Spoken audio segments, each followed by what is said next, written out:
Sektor ng agrikultura patuloy na bumubuti sa ilalim ng Pangulong Ferdinand R. Marcos Jr. Patuloy na nagbubunga ang mga hakbang ni Pangulong Marcos Jr. sa sektor ng agrikultura. Layunin nitong mapagaan ang pamuhay ng mga magsasaka at mga mangingisda sa bansa. Sa isinagawang meeting kaninang umaga ni Pangulong Marcos Jr. sa DA Secretary Francisco Tio Laurel Jr. kasama ang iba pang opisyal. Ikinatuwa ng Pangulo ang ulat ng ahensya na nagpapatuloy na kontrolado ang African Swine Fever o ASF sa bansa matapos na makapagtala ng 90% efficacy rate ang bakuna laban dito. Sa ulat ng DA, halos 500,000 ng mga baboy ang nababakunahan ng pamahalaan kontra ASF sa ilang bahagi ng bansa kasama na dito ang Batangas, Rizal, Laguna, Bulacan, Tarlac at Pampanga.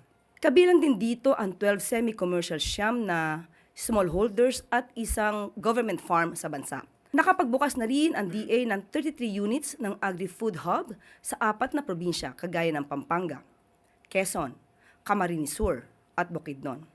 Ang Agri-Food Hub ay disenyo upang palakasin ang mga bagsakan ng mga produktong pang-agrikultura. Layunin din ito palakasin ang kakayanan ng mga magsasaka at mangingisda sa kanilang kabuhayan. Maliban sa mga programang ito, natukoy na rin ng pamahalaan ang 145 rice processing system kung saan 127 dito ay naitayo na sa iba't ibang bahagi ng bansa. 18 naman dito ay nagpapatuloy ang construction. 145 beneficiaries ang makikinabang dito.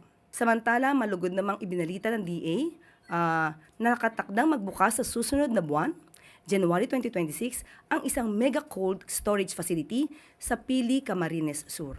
Mayroon na ring 33 units na ang na-identify ng pamahalaan na mabibigyan ng cold storage facility sa bansa.